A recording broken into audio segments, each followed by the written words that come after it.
Salam Warahmatullahi wabarakatuh. sejahtera buat kita semua. Hari ini kembali kuliah yang kedua untuk perpetaan. Ya, jadi kuliah perpetaan ini nantinya ada dua dosen pengampu ya. Pertama Bapak dan yang kedua Bu Anita Kajur. Tapi nanti pembagiannya Bapak sampai UTS, nanti Bu Anita sampai dari UTS sampai UAS. Ya. Untuk pagi ini ya coba diperlihatkan dulu on kamera dahulu semuanya. Apakah ada di lokasi atau ditinggal. Nanti kalau sudah offline, kalau kuliahnya jam 8 berarti pagi-pagi ya berangkatnya nih. Sekarang masih di rumah semua. Jadi jam 8 ya berarti sebelum jam 8 itu sudah siap-siap.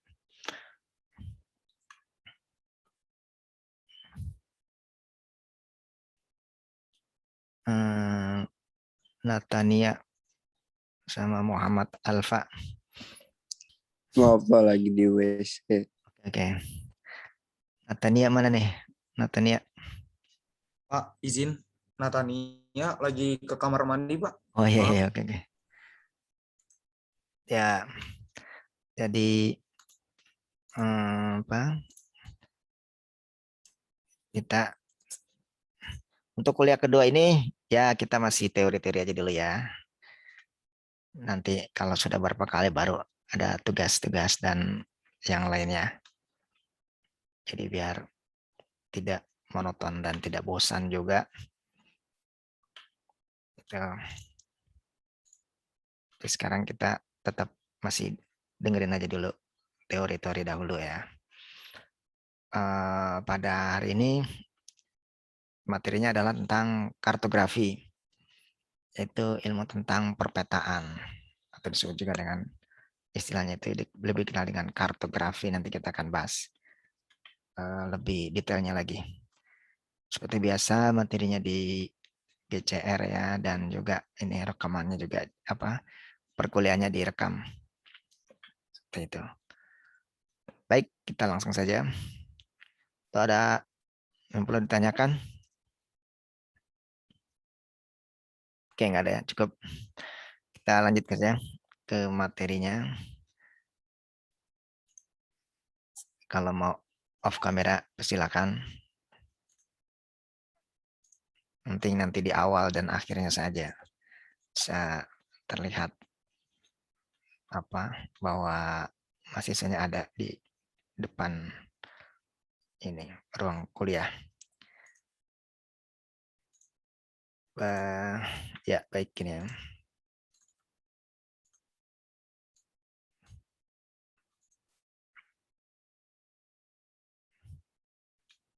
Ya, materi kita adalah tentang kartografi sekarang. Pertemuan yang kedua. Kalau pertemuan sebelumnya itu adalah pengantar perpetaan ya.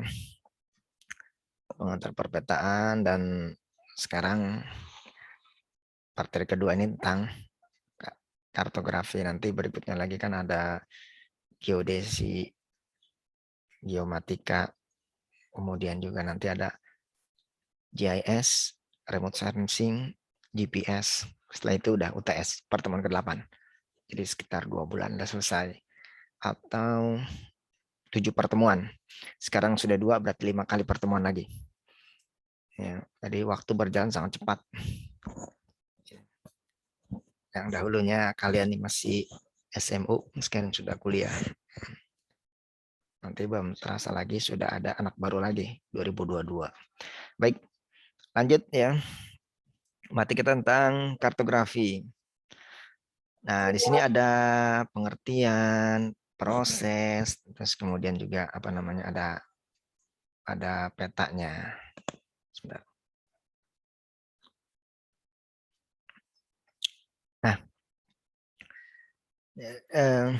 apa itu kartografi? Kemudian prosesnya, kemudian peta. Jadi Bang, ilmu tentang perpetaan itu sendiri yang mengkhususkan tentang peta itu adalah dinamakan dengan kartografi. Kartografi. Nah, kartografi disebut di dalamnya itu ya bagaimana memproses atau memproduksi peta itu sendiri dan proses-proses yang terjadi di dalamnya, termasuk juga fungsinya apa saja dan sebagainya. Ya, jadi kartografi yang dimaksud adalah ilmu tentang cara mempersiapkan semua jenis peta dan chart termasuk setiap organisasinya, mulai dari survei awal sampai dengan pencetakan akhir. Ya. Jadi kartografi ini berarti berdasarkan UN ya, PBB, United Nations Organization, nanti pengertian dari UN. Nah, kenapa ini? Ya karena peta itu sangat diperlukan dari zaman dahulu hingga sekarang. Ya, kalau dari zaman dahulunya peta itu menjadi panduan untuk mengetahui lokasi di mana berada, kemudian apa namanya, di mana lokasi kita, kemudian tujuan asal dan kemudian asal dan juga tujuan kita mau kemana, sehingga orang tidak tidak tersesat dan sebagainya. Itu untuk yang sederhananya dalam traveling atau perpergian. Tapi kalau untuk tujuan-tujuan yang lainnya lebih banyak lagi. Untuk pertambangan, mengetahui di mana lokasinya, pertanian, penguasaan lahan, batas-batas lahannya yang dimiliki itu dari mana, kemana batasnya, dan masih banyak lagi. Jadi memang peta itu dari dahulu sampai dengan terus sampai sekarang dan seterusnya sangat membantu sekali untuk kegiatan manusia itu sendiri.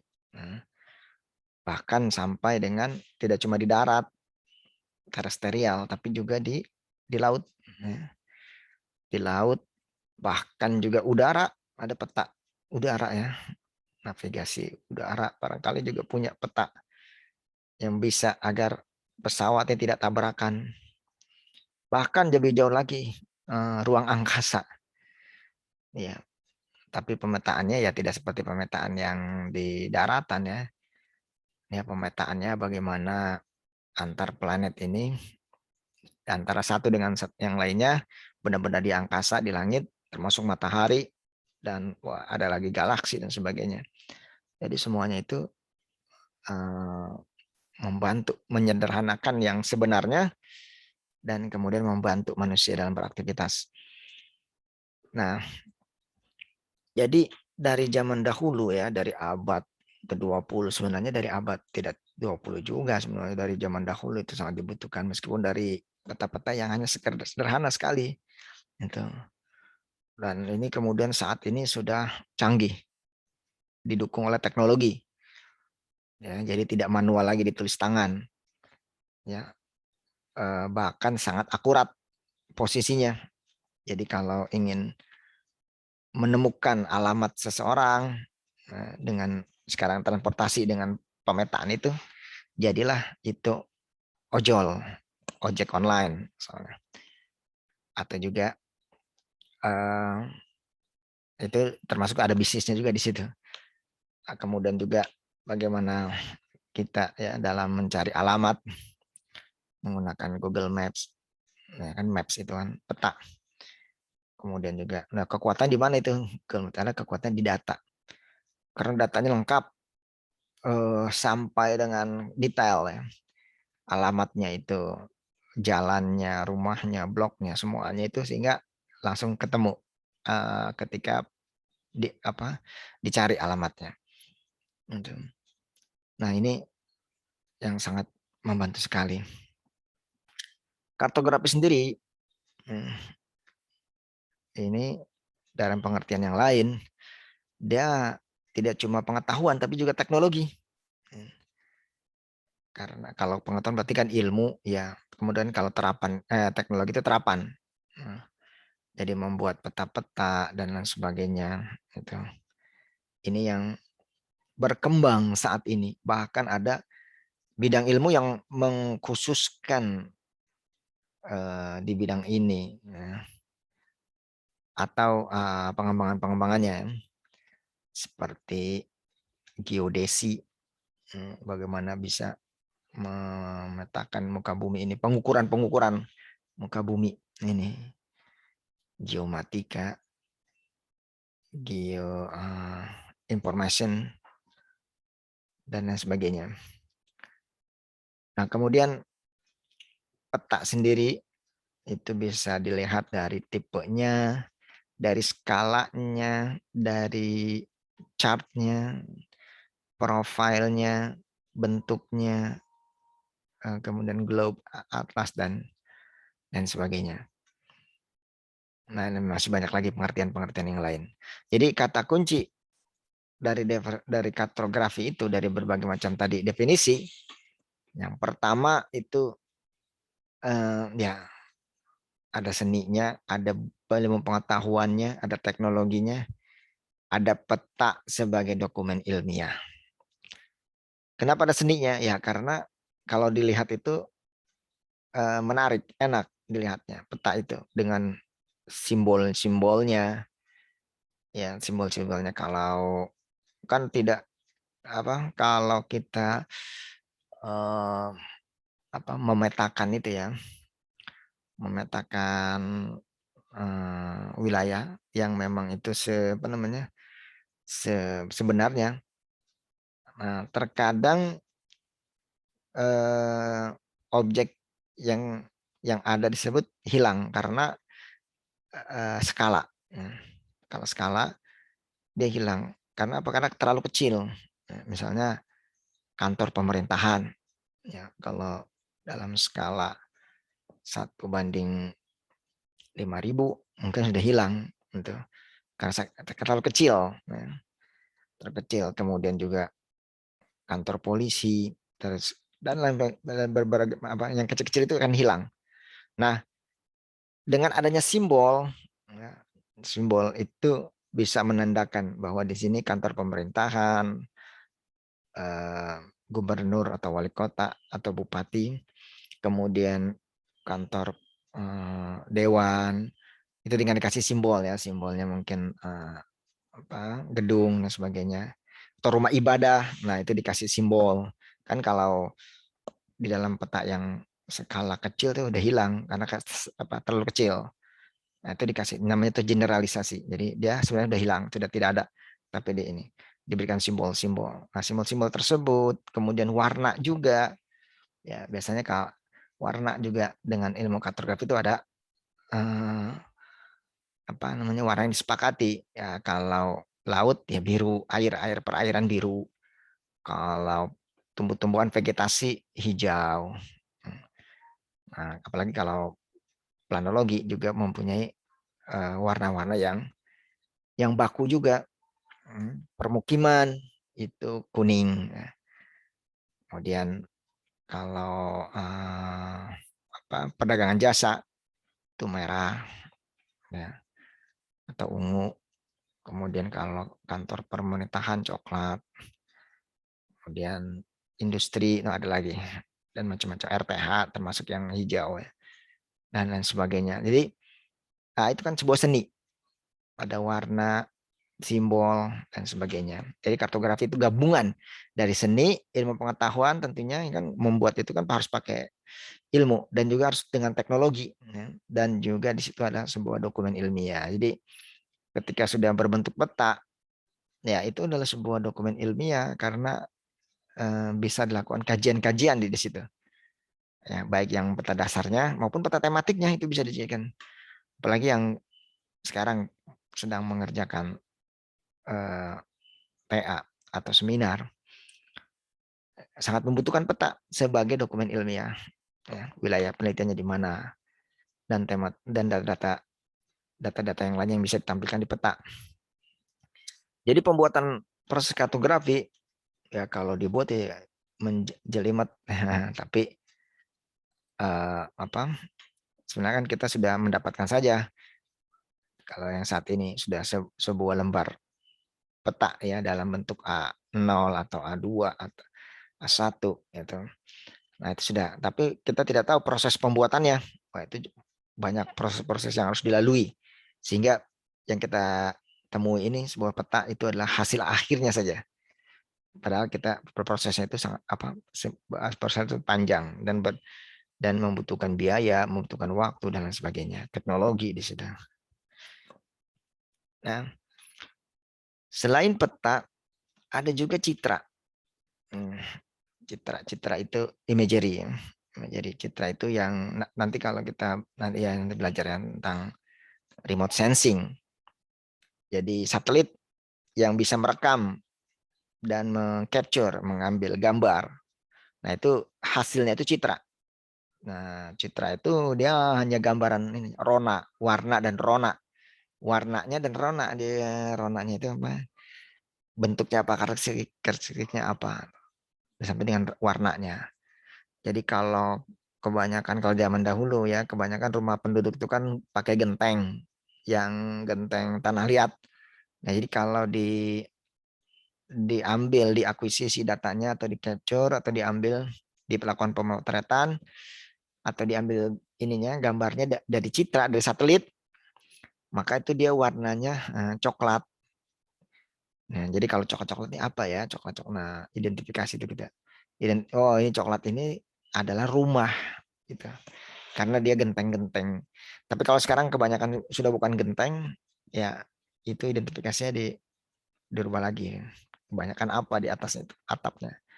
Kalau biru sudah lebih gampang mengidentifikasinya. Warna biru berarti ini laut.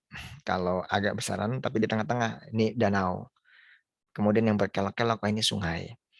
Nah, kadang sungai dan jalan itu juga mirip.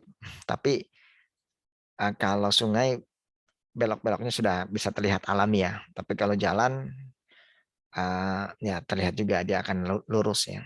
Kecuali di konturnya yang tinggi. Nah, peta ini disebut dengan peta mental. Oh, kalau ini maksudnya maaf, ini citra yang ini bukan imagery ya. Dia maksudnya ini gambaran di dalam otak kita, kepala kita tuh membayangkan tuh kalau kita ingin menuju ke suatu lokasi di dalam peta kita tuh sudah ada. Atau kalau kita yang biasa naik motor atau mobil ataupun kereta atau bis umum, public transport, kita dari rumah ingin ke kampus, maka langsung ada di dalam kepala kita rute yang akan kita jalani. Ya. Kalau yang naik motor berarti dia akan langsung merencanakan sendiri di dalam otaknya. Dari rumah keluar jalan ini, kemudian belok ke kanan, kemudian ambil jalan yang besar, kemudian lurus dan terus gitu sampai yang itu juga yang kereta. Berarti saya harus ke stasiun. Untuk ke stasiun saya harus naik ojek misalnya atau naik ojol atau ya dengan orang tua atau gimana. Setelah naik kereta, kemudian turun stasiun saya naik lagi ya, entah itu juga ojek online atau mungkin ojek yang pangkalan atau bajai atau lain sebagainya. Nah, jadi di situ di dalam mental kita sudah ada pemetaannya atau disebut juga mental map secara kognitifnya. Ya, seperti ini ya. Ini kan di dalam ini kita dan sudah tergambar dalam otak kita, apalagi kalau jalurnya yang kita sering lalui sehingga sudah tahu kita letaknya di jalan ini ke sini ya. Jadi mental map kita sudah terbentuk itu ya di jalan-jalan itu. Bahkan kalau kita sudah sering menelusuri di tempat wilayah kita sampai tahu semua jalan ke arah utara, selatan, timur, barat, bahkan gang-gang yang kecil atau jalan-jalan kecil, jalan-jalan lingkungan, itu kita tahu ya jalan-jalan tembus. Sehingga kalau ada kemacetan, ini khususnya di Jakarta ya atau kota-kota besar, kalau ada kemacetan kita bisa ambil jalan alternatif. Ya, kalau di bukan perkotaan biasanya ya tidak tidak terlalu banyak kemacetannya, nggak ada mungkin. Kalaupun ada mungkin karena ada acara hajatan atau yang lainnya, sehingga kita bisa. Nah dari situ kita bisa tahu di sini jalannya tidak bisa, mungkin jalan yang satu lagi, sehingga kita bisa sampai kepada tujuan. Ya seperti ini juga mental map juga. Bagaimana kita bisa mungkin. Nah ini kan digambar ya, digambar tangan, terus dikasih kata-kata. Ya sekarang karena orang kebanyakan sudah pakai komputer, jadi ini menarik, bosan kan, jadi wah ini lebih menarik. Tapi dahulu kebanyakan orang digambar semua, akhirnya lebih menarik yang lewat komputer. Ya itulah apa namanya, manusia sangat cepat bosan ya. Kan dia kalau yang terlalu itu saja dan dia pengen cari yang lain. Jadi ini lebih menarik dibandingkan yang digital. Tapi dulunya ini nggak menarik, digital yang menarik. Nah kemudian ya, mental map ini memang berbeda setiap individu. Ya, bahkan sebenarnya mental map ini tidak cuma manusia, binatang pun punya mental map, seperti burung merpati, ya, ayam, itik, bebek. Bebek bisa jadi juga ya, tapi yang agak pintaran dikit ya, ayam. Kalau ayam barangkali ya kalian masih miara ayam di rumah, tuh kalau ayam di pagi-pagi itu dibuka saja pintunya, kalau sudah dipiara lama ya, kalau baru piara sebentar sih dibuka nggak, ya bisa kabur, nggak balik lagi. Tapi kalau yang sudah lama dipelihara ayam itu, kemudian dibuka pintunya pada pagi hari, karena ayam pagi-pagi itu sudah, bahkan sebelum matahari ini mereka sudah bangun, subuh itu udah bangun berkokok. Nah itu dibuka pintunya, kemudian dia akan keluar dia mencari makan. Bahkan ayam itu pagi-pagi sudah kenyang. Dilihat dari mana? Dari itu temboloknya yang ada di lehernya itu. Ya, pagi-pagi sudah dapat rezeki dia karena bekerja keras. Nah, ayam itu kemudian siang dia cari makan ke sana kemari. Sore hari dia balik ke rumah, sudah di sekitar kandang. Nah, kita buka pintu lagi, dia masuk dan udah. Begitu seterusnya. Itik juga, tapi agak kurang kalau itik ya. Ayam yang agak pintaran. Bebek agak kurang, mungkin juga nggak akan balik dia, harus digiring terus. Ayam itu yang agak pintar otaknya ya, dia emang sudah diciptakan itu. Burung merpati juga itu lebih pintar lagi, jadi dia kalau dilepas dia akan balik lagi, dilepas balik lagi. Makanya zaman dahulu digunakan untuk mengirim surat. Nah, lebih mudah. Nah dia di dalam mental mapnya itu, dalam otaknya itu ada peta di dalam ini, sehingga dia tidak tersesat. Nah, sebelum ke arah peta, ya, biasanya kita melakukan atau sketsa. Ya. Ya, tadi yang coret-coretan itu sket. Nah, itu sebenarnya belum masuk peta. Ya, itu hanya gambar saja atau sketsa. Kenapa? Karena kan kalau peta tuh nanti ada kaidah-kaidah yang harus dipenuhi. Ya, minimal ada yang pokoknya itu ada, berarti disebut peta. Contohnya apa? Contohnya adalah skala. Kemudian yang lainnya lagi ya arah mata angin, gitu. Kemudian simbologi dan lain sebagainya. Sehingga ada hal-hal yang harus dipenuhi, maka itu disebut peta. Tapi kalau hanya gambaran saja, nah itu bukan peta, hanya sketsa saja. Karena nggak ada skalanya. Jadi besar kecilnya itu tidak proporsional. Di gambar kertas itu besar, tapi kenyataannya itu kecil itu. Atau gambar danau dengan rumah malah hampir sama, padahal di kenyataannya ya jelas rumah itu kecil, danau lebih besar. Nah itu karena itu gambar sketsa, hanya gambar saja, jadi dia belum disebut dengan peta. karena belum ada unsur-unsur yang memenuhinya. Nah, ini ya seperti itu tadi ya. Jadi mental map ini dimiliki oleh manusia Pak semuanya dan pada umumnya juga ada tertentu pada binatang. Karena dan juga arah mata angin itu yang penting sekali, utara, selatan, timur dan barat. Jadi di dalam otak kita ini ada sebuah pemetaan kognitif atau cognitive mapping yang menghasilkan apa? Menghasilkan mental map atau peta mental. Jadi yang kognitif.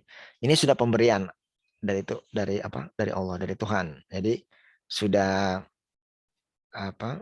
dapat semuanya mental map itu. Kecuali orang gila ya. Kenapa? Karena contohnya kalau orang gila kabur dari rumah ya nggak akan bisa balik karena dia nggak tahu baliknya kemana lagi. Kalau orang yang waras, sehat, akalnya, otaknya, dia akan balik lagi karena dia punya mental map. Kalaupun tidak bisa, dia bisa tanya orang kemana jalannya. Nah ini dia. Jadi bentuk peta ini di dalam peta ini tidak bisa digambarkan, abstrak. Tapi kita tahu. Nah itulah kehebatannya. Kemudian akhirnya dari mental map ini, dari semua orang yang punya mental map, kemudian kalau itu yang bersifat abstrak ya dalam otak manusia semua. Nah ada juga yang virtual map. Virtual map itu adalah peta yang ini kenyataan di sini nih, yang sudah dituangkan di kertas ya. Kalau di hard copy-nya, kalau soft copy-nya ya misalnya di laptop macam-macam. Itu namanya virtual map yang sudah yang sudah ditampilkan, tidak di otak lagi, sudah berbentuk. Jadi ya untuk bisa merepresentatifkan, menggambarkan. Nah, kemudian proses kartografi itu memang sebuah proses. Jadi kalau peta yang kita sudah nikmati itu dia ada proses sebelumnya dan juga ada pengumpulan data. Itu yang pentingnya. Data itu mahal ya. Makanya orang sekarang ini berlomba-lomba untuk menguasai data dan informasi gitu. Jadi kalau mengetahui data dan informasi, wah itu jadi pemenang di abad saat ini. Baik itu manusia maupun komunitas ataupun negara ataupun regional. Nah, ya kalau kuat di dalam datanya, informasinya, maka dia akan menjadi pemenang di saat ini. Ya, seperti kita ini. Kalau kita punya banyak data, mahasiswa, wah, itu bisa jadi pemenang. Kenapa? Bisa mengerjakan TA misalnya. Ya, karena data banyak dan memang dibutuhkan, TA itu tugas akhir ya, skripsi. Nah, dia bisa lebih cepat mungkin dari yang lainnya. Gitu. Kenapa? Karena keunggulan data dan juga informasi. Informasinya apa? Untuk mencari data ini saya harusnya informasinya kan saya harus ke departemen ini ATR Kementerian ATR BPN. Kalau data ini ke PUPR. Kalau yang ini kata perumahan ya PUPR. Kalau transportasi Departemen Perhubungan. Kemudian di sana pun menghubungi siapa? Karena informasinya kita tahu kan. Oh ada alumni di sana atau ada kenalan orang tua atau ada teman di sana atau dari mana saja atau ada di dalam websitenya hotline-nya kontak centernya kita bisa hubungi ternyata benar karena itu apa informasi. Jadi data dan informasi itu sangat penting apalagi dalam pembuatan peta yang banyak informasinya dan datanya wah itu mahal harganya. Peta itu ini ya dia ada nilai ekonomisnya juga ada penjualan peta. Nah, ya karena pembuatannya kan butuh biaya. Ya, seperti peta yang di BIG. Memang itu gratis yang ada di portalnya ya. Tapi kalau peta-peta tertentu yang kita ingin dapatkan itu tidak tersedia. Harus apa kita? Harus membeli. Membelinya nanti per blad batu per kotak-kotak ini, atau nggak tahu gimana caranya sekalian sekarang kan. Gitu. Jadi iblat itu di kotak-kotakin ya, yang secara besarnya tadi kita mau yang mana? Oh, yang ini kotak blat ini. Satu blatnya ini harganya berapa? Sekian, sekian, sekian. Jadi ada komersialisasinya juga. Gitu. Ya karena wajar juga. Ini pembuatannya kan memang membutuhkan ini.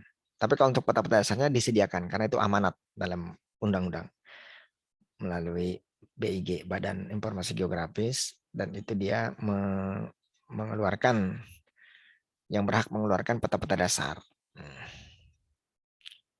Apa itu peta dasar? Nanti di kuliah berikutnya kita akan membahas juga peta dasar, peta tematik. Di pengumpulan data itu kita ada pengukuran di lapangan, data sekunder, foto udara, dan lain sebagainya. Di pemrosesan ada klasifikasi simbol, desain, dan peta yang sudah jadi ya kemudian digunakan. Jadi hakikat pemetaan itu adalah alat bantu untuk observasi. Jadi kalau yang sangat kecil itu kan diperbesar dengan mikroskop. Sangat luas diperkecil, akan di backup oleh pandangan mata. Iya, karena yang sangat kecil itu tadi ya bisa digeneralisasi, bisa ada simbolnya. Padahal kalau kenyataan tidak ada itu, karena skalanya itu besar sehingga dia hilang gambarnya, informasinya. Tapi itu bisa dilakukan dengan simbologi. Nah, kemudian peta. Jadi peta ini adalah suatu penyajian gambar, unsur-unsur atau kenampakan nyata yang dipilih di permukaan bumi atau benda angkasa atau kenampakan abstrak yang ada kaitannya dengan permukaan bumi, benda angkasa juga termasuknya pada bidang datar dan diperkecil. Ya, karena kalau kenyataannya besar sekali, ini kan diperkecil kan. Kan ada danaunya, ada ini jalan-jalannya, gitu. Nah, peta ini mengandung beberapa keterbatasan atau constraint. Ya, dia jadi diantaranya adalah ini jarak luas, makanya pentingnya skala itu untuk itu. Jadi jarak luas itu akan sama standar dan sesuai dengan kenyataannya. Tapi kalau tidak ada skala, wah itu berantakan gambarnya. Ada yang besar dan kecil, padahal kenyataannya yang besar di peta ternyata kecil di kenyataan. Gitu. Jadi skala peta itu sangat penting sekali. Peta umumnya merupakan penyajian bola bumi pada bidang datar. Ya, jadi nanti kan ada proyeksi-proyeksi seperti pertemuan yang pertama, proyeksi silinder yang memetakan, membelah, mendatarkan. Jadi bola bumi yang bentuk bola kemudian didatarkan melalui proyeksi apa namanya yang tadi itu silinder. Peta hanya merupakan penyajian fenomena grafis yang dipilih saja seleksi dan bentuk generalisasi kartografis. Ya, jadi memang hanya beberapa saja yang diambil sesuai dengan kebutuhan. Kalau semuanya dimasukkan, ya banyak sekali informasinya, ya. Tapi kurang spesifik dengan apa yang diinginkan. Ya, karena peta kan adalah gambaran dari kenyataan. Kenyataan yang sebenarnya. Kenyataan sebenarnya itu sangat banyak sekali di dalam satu luasan itu kawasan. Ya, apalagi kawasan padat. Nah, itu udah penuh pemukiman, sarana ibadah, perkantoran, dan sebagainya. Nah, ya ilmu-ilmu yang tentang keruangan itu sangat membutuhkan sekali peta. Geografi, urban planner, sejarawan, ekonomi, ahli lingkungan, geologi, pertanian, dan banyak banget sekali. Termasuk bidang-bidang sosial, dia itu butuh peta juga. Tapi petanya tidak seperti bidang-bidang fisik.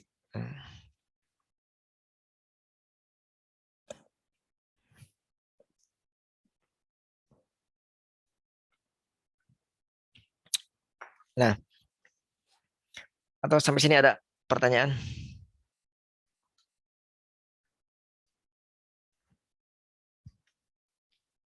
Ya, baik. Sebentar ya. Sebentar. Sebentar.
Baik, lanjutkan lagi. Ada pertanyaan? Pak, saya mau nanya dong, Pak. Ya, silakan.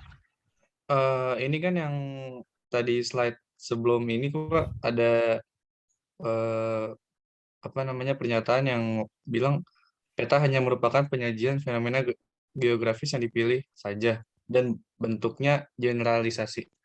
Kan kalau peta itu kan katanya bentuk permukaan bumi ya, Pak, Iya, penggambarannya. iya benar. Tapi kenapa kenapa yang dipilih saja, Pak? Kan gambaran muka bumi itu kan punya apa ada semuanya, Pak. Iya benar. Iya, makasih. Iya bagus. Kenapa dibatasin gitu, Pak? Mm-mm. Maksudnya gimana? Iya, jadi memang kalau dimasukin semua eh, ada informasi-informasi yang tidak terlalu penting, itu itu bisa masuk juga. Seperti halnya misalnya eh, apa namanya, kita memetakan kawasan ya, kawasan di apa namanya, sebuah perkampungan lah. Nah di situ itu kan ada objek-objek, sebenarnya banyak sekali objeknya. Ada permukiman atau perumahan, kemudian ada pertanian, disimbolkan dengan apa, diwakilkan dengan sawah, kemudian ada mungkin ada kantor, ada yang sebagainya lah, jalannya. Nah, tapi di sawah misalnya itu ada rumah-rumah sebenarnya kan. Nah, rumah-rumah apa nih namanya tuh, yang enggak, bukan permanen lah. Nah, itu kan kalau di gambarnya di peta tidak ada itu. Seperti itu. Meskipun aslinya ada di situ. Karena digeneralisir aja bahwa di lokasi itu dianggap semuanya sawah, hijau semua, nggak ada rumah gitu. Begitu juga di perumahan, permukiman, kawasan permukiman. Sebenarnya di dalamnya itu ada apa RTH juga mungkin, tapi kecilnya, kalau di kampung bukan RTH sih. Atau mungkin ada kolamnya juga, perairannya hidrologinya kecil tapi yang balong atau empang atau kolam ya. Atau itu kan sebenarnya informasi juga tapi digeneralisir, dianggap tidak ada. Jadi kawasan ini semuanya perumahan semuanya. Nah itu nanti namanya itu deliniasi. Deliniasi itu membuat garis, menarik garis. Nah itu menarik garis itu di mana itu deliniasi kawasan permukiman, di mana kawasan kalau untuk pola ruangnya di mana itu kawasan lindung termasuk misalnya hutan atau tegalan atau persawahan atau yang lainnya gitu. Nah itu deliniasi itu. Ya. Jadi ada hal yang kecil sebenarnya. Sebenarnya itu memang kenyataannya ada gitu, tapi tidak. Gitu. Nah jadi peta itu dia kan sebelum jadi peta yang kita dapatkan itu ya, dia kan ada dari akuisisi data, apa namanya, pengambilan data awal, bisa berbentuk citra tadi yang dan informasikan, atau foto udara, atau survei lapangan, pengukuran, gitu. Misalnya dengan foto udara atau pakai drone. Nah, harusnya kita praktek pakai drone nih ya. Drone yang sekarang kan, drone itu dikasih kameranya, dia mengambil foto kawasan Trisakti misalnya kan. Nah, dalam foto itu semua ada di dalam kawasan itu. Gedungnya, gedung perkuliahan, ada semuanya ada. Pos satpamnya juga ada, kantin juga ada, rumah ibadah, terus semuanya ada. Namun ketika dari peta dari foto tersebut diolah menjadi peta, ya, itu kalau ada hal-hal yang kecil ya mungkin dianggap generalisir.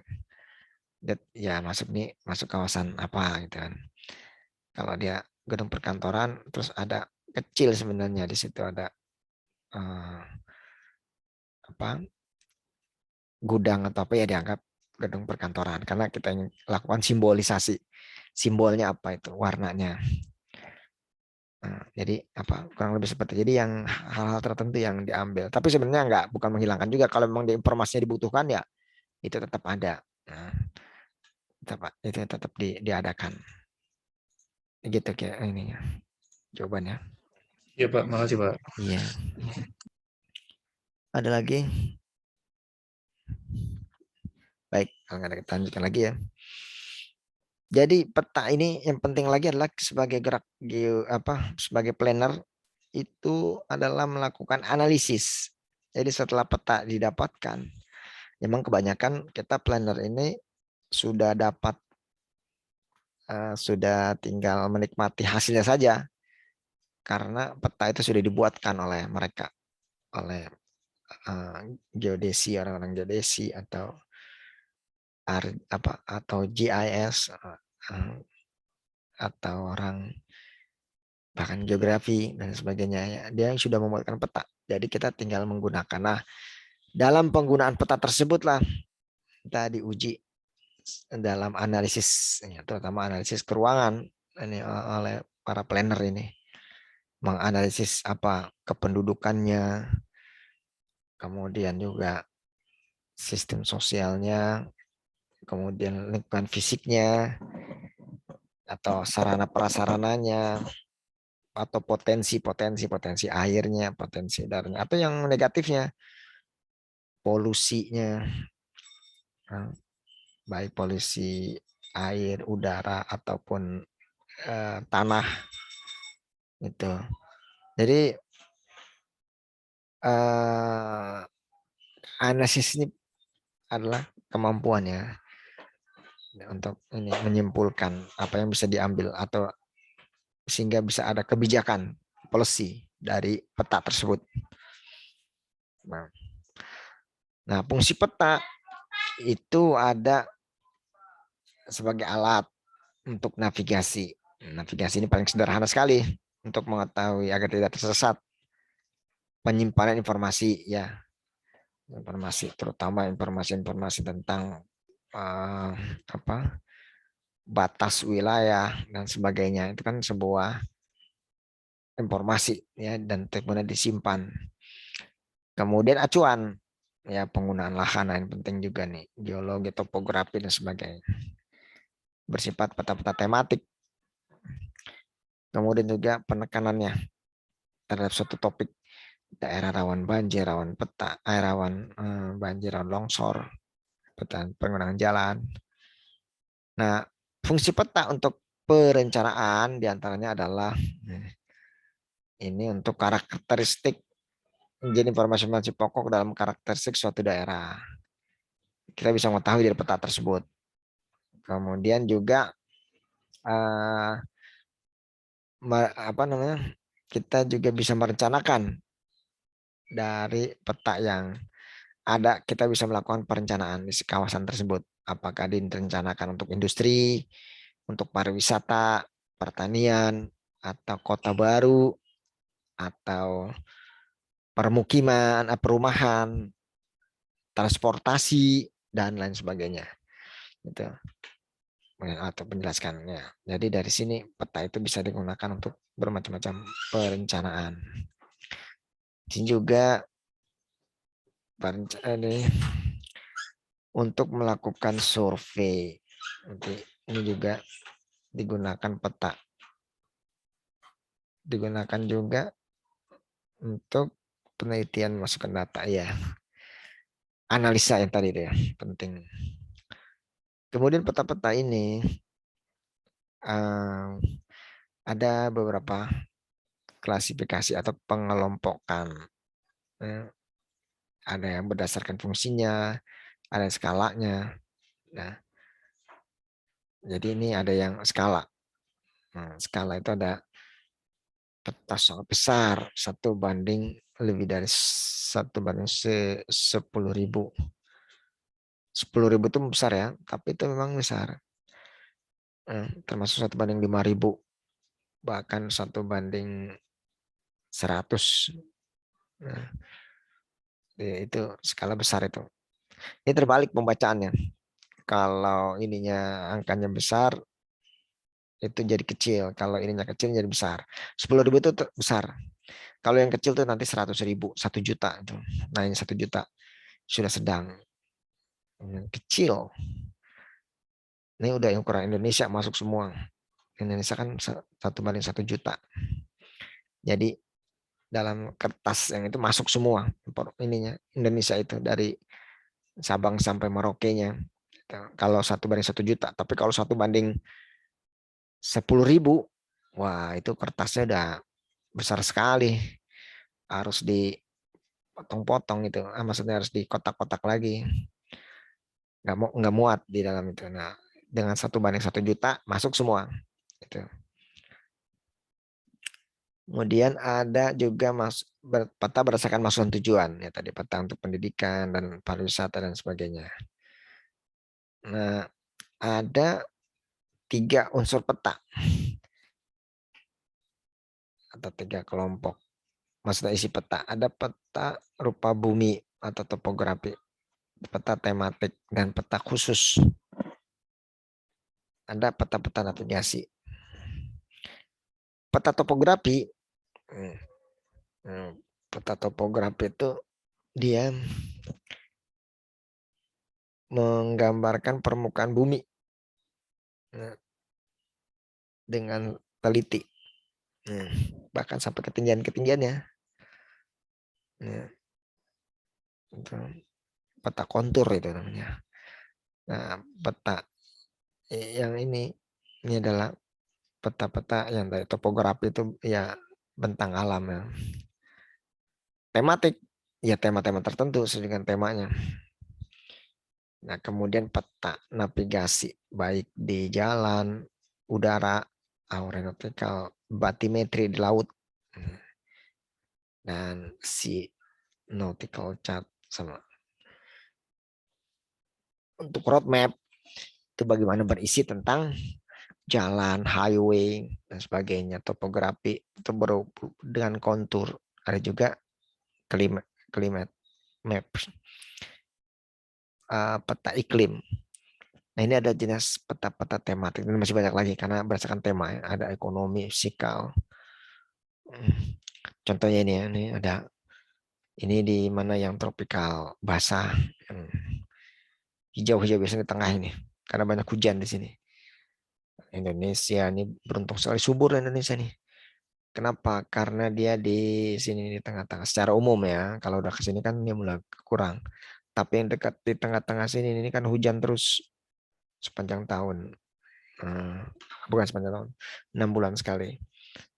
Karena di ekuator nih, ada khatulistiwa di pertengahan ini.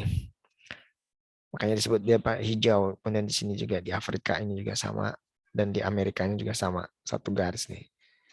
Yang lainnya itu sebenarnya ini gersang ya. Di sini Australia gersang sebenarnya. Kemudian juga nih di Afrika ini gersang semua nih. Ini di sini juga ada yang gersangnya. Di daerah sini juga Cina ada gersangnya juga. Ini sini juga di Eropa. Roadmap.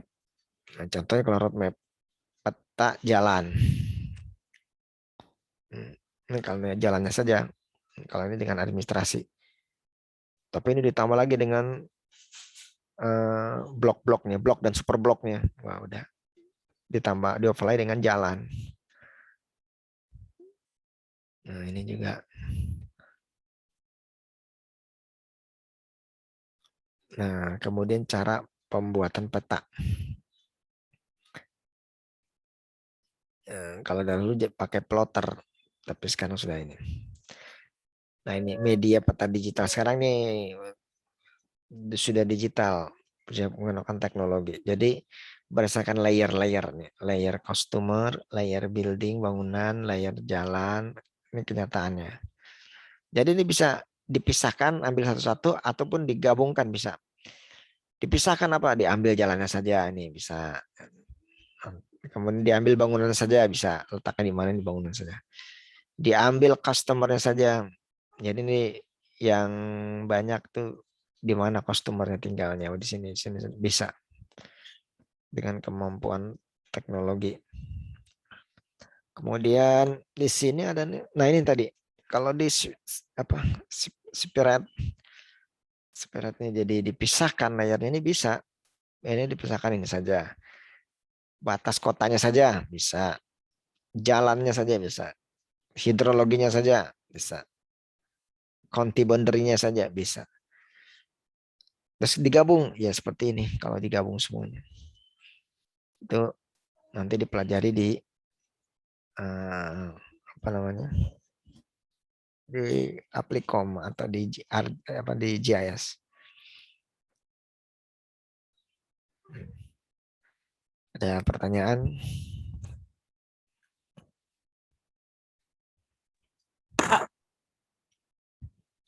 Ya, silakan. Yang kata Bapak kan dulu bikin peta pakai plotter. Plotter itu kayak gimana, Pak? Oh iya, Seperti plotter itu misalnya masih zaman dahulu tuh ya. Plotter itu alat untuk digitasi kalau zaman dulunya. Kalau sekarang sih digitasi sudah bisa pakai ini.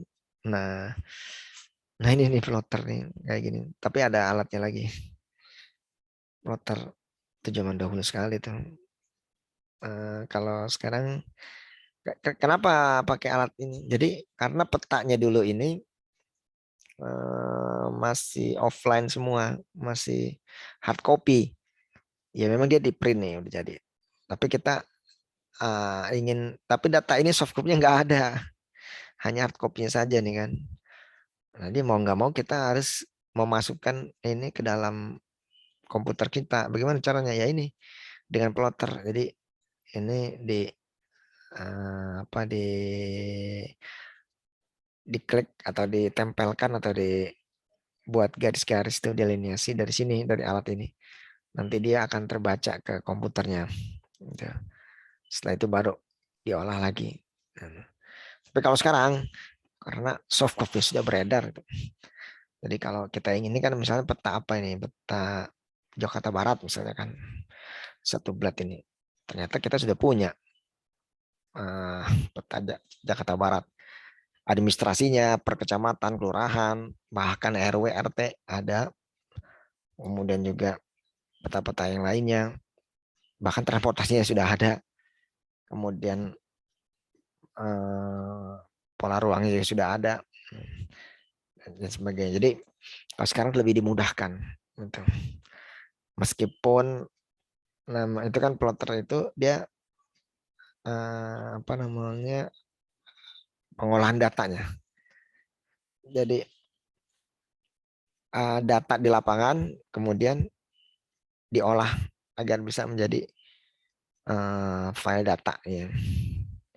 Data filenya yang kemudian bisa kita gunakan lagi untuk keperluan peta yang lebih lanjut lagi, seperti analisis yang tadi ya, atau untuk perencanaan yang dilakukan oleh planner.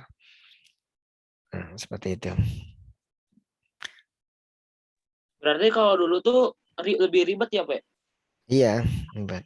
Ya sebenarnya sama juga dari semua bidang ilmu sih, masa semua itu. Memang teknologi salah satunya itu mempermudah, ya, mempermudah. Tapi ya ada efeknya juga, jadi membuat orang malas gitu. Tapi mempermudah dan juga bisa jadi terkadang memotong biaya lebih murah. Tapi bisa jadi juga nggak selamanya juga ya. Ternyata alatnya lebih mahal, jadi mungkin mahal juga. Tapi memprosesnya lebih mudah, tidak sulit gitu. Ya, tidak cuma terjadi di pembuatan peta, di hal-hal yang lain juga sama ya. Karena teknologi berkembang terus. Yang itu semua membuat orang lebih mudah untuk bekerja. Nah, baik, ada lagi? Baik, kita lanjut lagi ya. Kak, Ya, silakan. kalau peta digital itu kenapa Hmm. kadang-kadang suka ada yang salah gitu, Pak? Kayak misalnya contoh ada beberapa tempat yang dulu ada tapi sekarang udah nggak ada, tapi tetap Iya, ada di peta digital gitu. benar-benar. Ya, itu bisa kita temui di Google Map ya. Misalnya Google Map itu kan harus diupdate terus tuh. Kalau nggak diupdate, kadang-kadang dia apa kita lewat disuruhnya ke arah sana, atau pas di sebuah jalan lah, kok ini jalannya udah nggak ada, tapi di sini petanya masih ada gitu. Atau ini jalannya apa kok disuruh ke sini padahal ini kan udah satu arah gitu, atau dua arah. Atau kalau kita di sini tapi di sini kan ada putaran gitu. Nah, itu karena belum diupdate itunya Google Map-nya. Atau dalam bahasa lain sebenarnya yang dirubah itu adalah ininya, datanya sebenarnya. Udah, maaf, ini mau habis baterainya.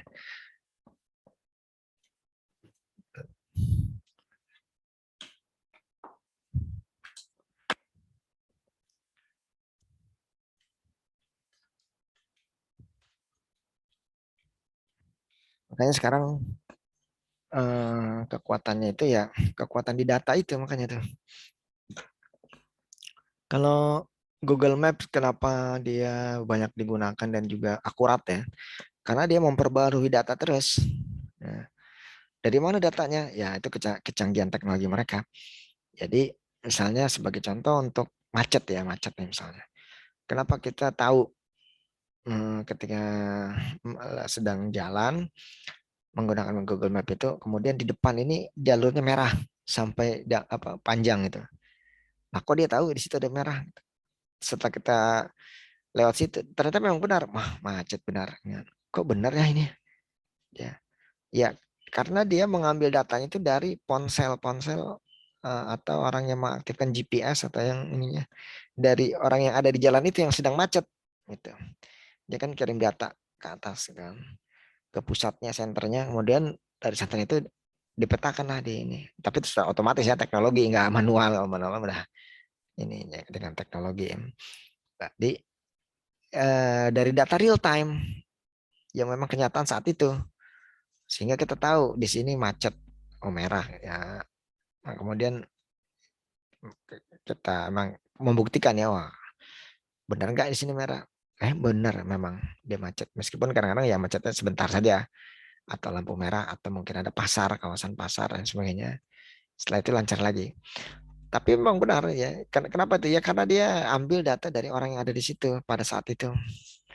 Ya, dia memberikan gambar yang lain. Gitu. Apalagi dengan teknologi lagi, kalau macet jalan itu berarti dia langsung cari alternatif lain. Nah, si bahasa pemrogramannya sudah membuat query-nya itu, sudah membuat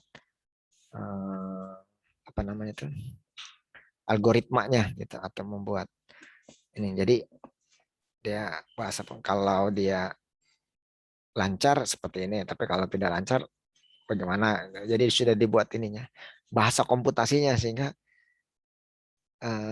pencarian data jalan alternatif tuh otomatis bisa dia. Kalau ini macet, nah, kita cari alternatif jalan lain, nah, langsung dikasih sama dia. Nah, jadi bagaimana dia membuat apa bahasa pemrogramannya itu, ya, itu orang-orang IT. Bagus pertanyaannya. Baik, ada lagi? Ada. Baik, kita lanjutkan lagi ya.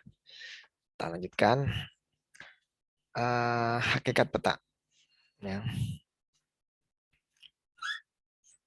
Nanti kita 15 menit lagi. Break dulu sebentar.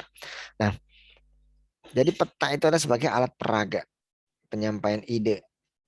Terus kemudian juga penyebaran, persamaan, perbedaan. Nah, itu juga. Jadi itu adalah hakikat dari peta. Dari penyampaian ide. Namanya hakikat itu seperti filosofinya. Berarti peta itu adalah sebuah penyampaian ide, gambaran, penyebaran, persamaan, perbedaan. Ada persamaannya, ada perbedaannya, ada penyebarannya, distribusinya, distribution. Itu adalah hakikat atau filosofi dari peta. Kemudian kaidahnya, peta itu jangan membingungkan, mudah dimengerti, gambar sesuai dengan tujuan, dan enak dipandang, sedap dipandang. Kemudian syarat peta. Syarat peta itu, nah ini tadi nih. Jadi yang membedakan peta dengan sketsa, dengan gambar, dengan yang lainnya ada di sini. Dia harus ada judul peta. Judulnya apa? Keterangan atau legenda. Legenda itu adalah keterangan. Kalau judul ada, keterangan ada. Skala peta, nah ini yang dia tidak ada. Wilayah yang dipetakan ada. Nah, tapi dia berbentuknya gambar. Nah, dia tidak disebut dengan peta. Kenapa? Karena dia belum ada skalanya.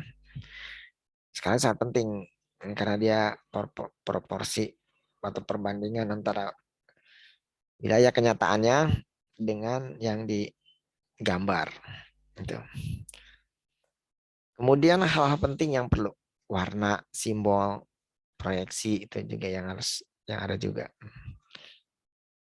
Ini warna ini untuk membedakan, untuk keindahan, untuk gradasi. Kemudian simbol. Simbol itu di dalam peta ada yang titik, ada yang garis, ada yang batang, ada lingkaran, ada yang pola. Banyak sekali itu. Nah, di legendanya atau keterangannya kita bisa baca. Kalau titik ini seperti ini apa sih? Kalau garis ini apa? Garis batang ini apa? Lingkaran itu apa? Pola itu apa? Itu ada nanti di dalam peta-peta itu. Nah, ini misalnya ini kan contoh ya. Ini kalau gunung kan tinggal dikasih gini aja. Silang segitiga 3.500, berarti gunung itu tingginya 3.500 meter mdpl. Kuantitas misalnya kalau yang segini 100 pasien, kalau yang agak besar 200, yang besar sekali 1.000. Kemudian penyebarannya. Ya. Jadi untuk menentukan ukuran titik, nilai penggambaran pada setiap peta tidak mudah. Harus sesuai dengan kenyataannya. Kemudian ada garis. Garis itu banyak. sungai, jalan, prinsipnya tidak saling memotong. Jadi kalau sungai ketemu jalan, jangan ada yang dipotong. Ya. Kalaupun dipotong ya siapa yang di atasnya dahulu. Apakah jalan kemudian sungainya lewat di bawah, atau sungai itu lewat, nah, kemudian si petinjunya ini dia apa salah petinju. Nah ini kan maaf, jalan, sungai, tanda itu tidak saling memotong ya. Jadi yang tadi saling memotong tuh apa namanya, jalan sama sungai itu gambarnya. Yang atas itu apa? Apakah itu jalan, kemudian sawah, sungai di bawahnya, atau sungai di atas, jalan di bawah? Apakah bisa? Ada juga seperti itu. Tapi yang umumnya adalah jalan itu di atas, dikasih jembatan air yang lewat, yang di bawahnya itu sungai. Kuantitas. Nah ini ada yang iso itu garis-garis kesamaan ya. Langsung garis iso itu kebanyakan sama-sama. Isoyet berarti curah hujannya yang sama. Isobar tekanan udara. Isoterm temperatur. Isoflat daerah dengan kuantitas yang sama. Ada juga simbol batang. Simbol batang ini untuk apa? Ini menekan suatu nilai. Ini suhu itu ya. Kita kan. Maaf, bukan suhu, batang itu ini berapa meter ini ya dalam, kan ada itunya ya, skala itu, ada skala batang. Kemudian menyatakan perbedaan antar wilayah. Jadi ada nih simbol pola, simbol pola. Jadi dalam peta itu ada polanya, ada warnanya, ada objeknya. Ada juga ini simbol lingkaran. Ini untuk harga majemuk. Ini kan nilai suatu hal. Ada juga simbol bola. Lebih suka membuatnya. Ini penamaan dalam peta. Kalau muka bumi ditulis miring. Laut Jawa, danau Toba, sungai Ciliwung, rawa,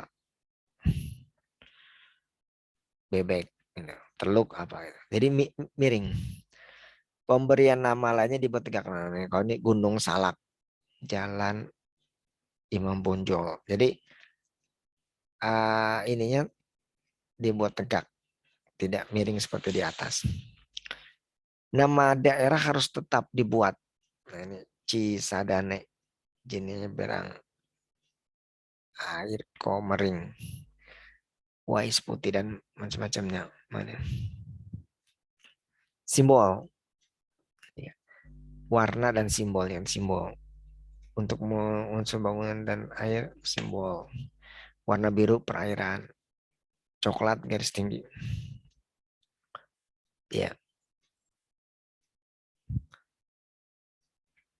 Skala peta ini kemana sudah ya, skala peta. Nah, jadi intinya perbandingan antara kenyataan dengan yang di lapangan. Ini pekan lalu sudah skala peta ya. Nah, tapi sebelum itu kita break dulu sebentar. Nah, kita break dulu ya, biar segar dulu. Kan 5 menit lah.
Tes, maaf. Lanjut lagi. Lanjut lagi, skala. Skala peta ini udah kita pelajari di pertemuan kemarin ya. Jadi intinya bagaimana luas 1 cm di peta itu sama dengan kenyataannya berapa meter atau kilometer di kenyataannya. Ada juga berbentuk baris. Ada yang seperti ini yang baris. Kemudian ya ada ini yang ban peta itu kan dibuat berkotak-kotak, itu dibuat kode-kodenya. Itu dia adalah sistem proyeksinya. Nanti ada UTM, nanti kita pelajari di geodesi nanti atau geomatik. UTM ini ya, jadi membagi bagian dunia ini. Tentang selatan, tentang utara. Kemudian juga dibagi dalam zona-zona yang 6 derajat, kan. Ya, masing-masing 30 zona. 30 menit. Kalau ini untuk yang kutubnya. Proyeksi peta. Proyeksi peta juga sama ya, seperti kemana ada yang datar, kerucut, silinder. Kebanyakan yang ini nih, silinder. Jadi bisa dipetakan. Gitu.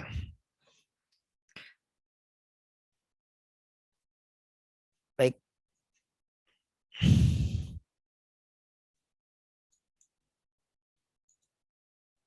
Ada pertanyaan lagi?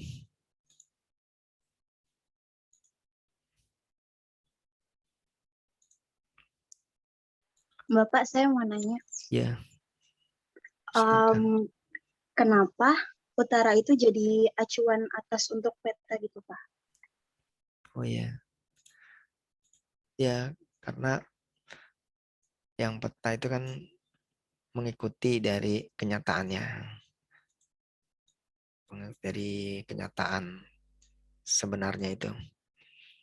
Jadi dan utara pun itu dia secara alamiah ya, karena utara selatan. Bagaimana kita tahunya? Yaitu kompas ya. Kompas itu kan, atau dari yang lebih sederhana lagi tuh, yang besi berani atau apa ya, kalau itu kan dia akan menunjukkan sendiri utara di mana dan selatan di mana gitu ininya.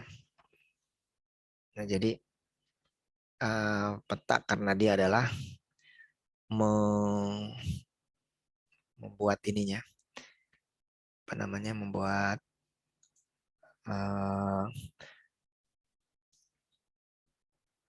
itu yang kenyataan menjadi di dalam kenyataan di lapangannya, lokasi atau wilayah, kemudian dibuat di dalam peta itu, ya berarti dia mengikuti aja. Dengan ada skala itu bisa ketahuan ininya, besarannya. Nah, jadi arah mata anginnya pun mengikuti jadinya. Utara dan selatannya itu. Jadi itu memang udah alamiah ya, secara alamiah sudah seperti itu. Nah, contohnya ya tadi itu ya, kompas ya. Kompas. Tapi kalau sekarang sudah ada aplikasi lagi ya. Kalau di handphone saja itu udah bisa menunjukkan di mana utara, selatan dan sebagainya itu. Jadi sudah bisa menunjukkan ini dengan fenomena-fenomena yang alamnya itu memang sudah dari sananya seperti itu.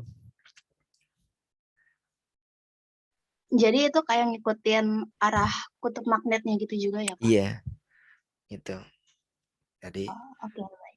Terima kasih, Pak. kalau peta itu kan penggambaran dari kenyataannya ya. Jadi kalau kenyataannya seperti itu ya, dia tinggal perkecil saja di dalam peta. Gitu. Arah matang itu sangat penting sekali dan merupakan komponen penting dalam peta. Nah, ada utara, selatan, karena itu yang akan membuat orientasi kita tidak salah.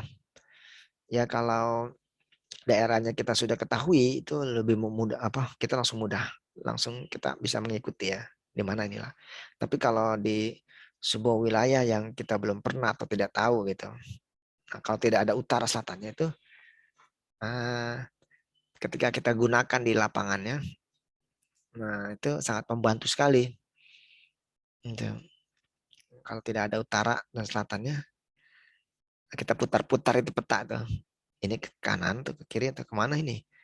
Ini kita cocok-cocokan gitu. Tapi kalau ada utara selatannya ya sudah kita kan di peta ada tuh ya keterangan utaranya di mana. Berarti ketika kita lihat, nah sudah. Itu kalau yang peta ini ya, yang hard copy. Tapi kalau sekarang sih sudah canggih ya dengan aplikasi-aplikasi situ. Jadi sudah langsung terbaca sendirinya. Jadi tinggal mengikuti kecanggihan teknologi saat ini. Gitu. Ada lagi? Masih mau nanya dong, Pak. Iya, silakan. Gila. Silakan Nazar.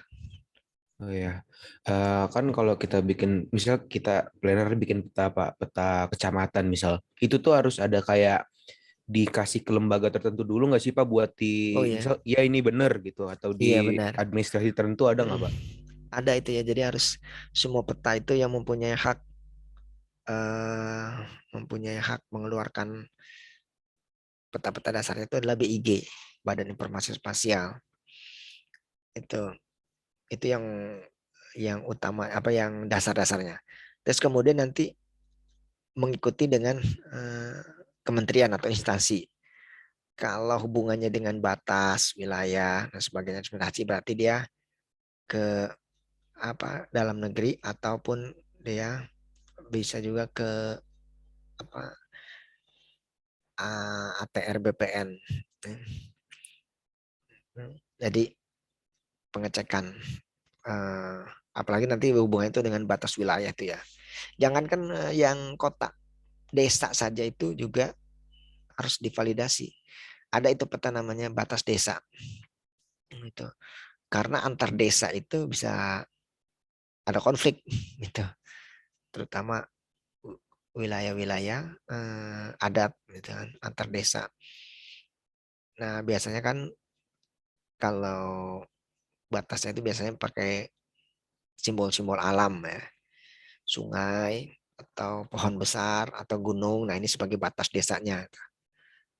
Tapi kan tidak semudah itu juga.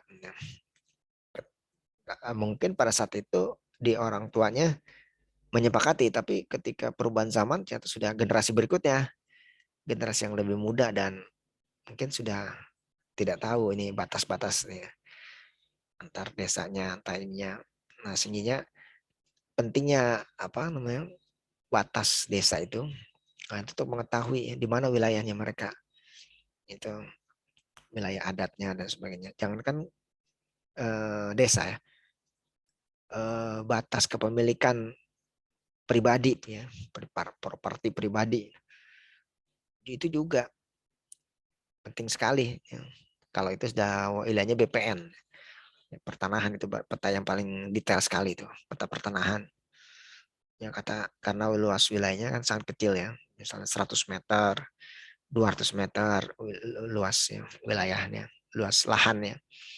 Nah, itu juga batasnya harus jelas. Itu yang kecil saja itu juga bisa ada konflik dengan tetangga kan. Menarik batas garis ya.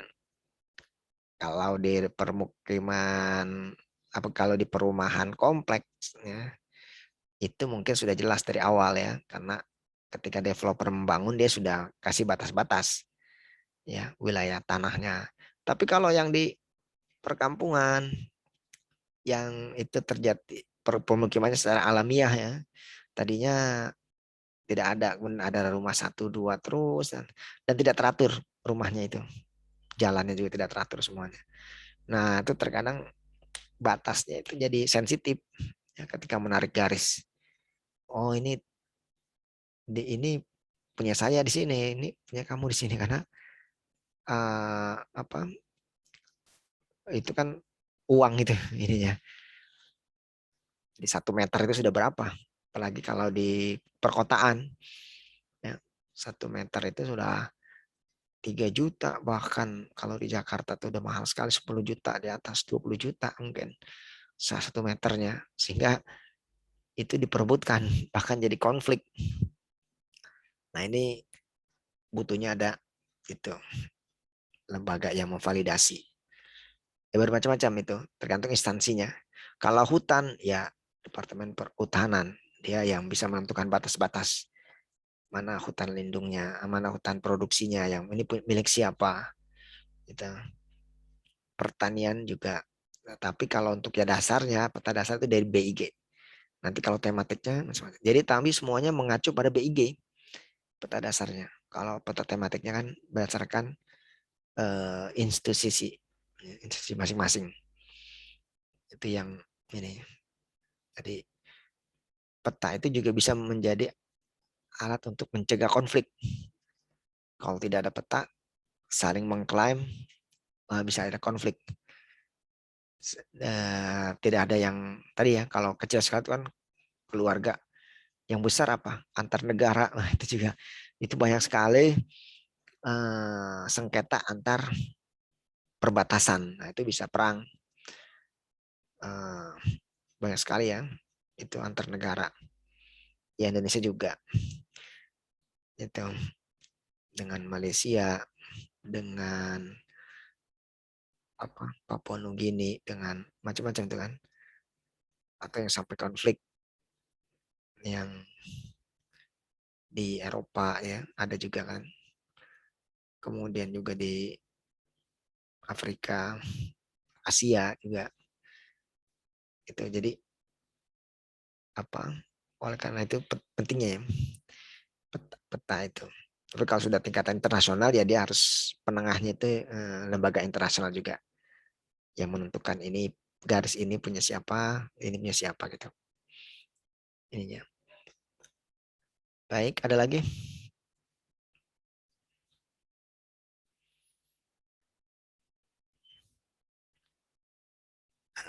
Oke, baik. Mungkin kita cukupkan ya kuliah pada hari ini untuk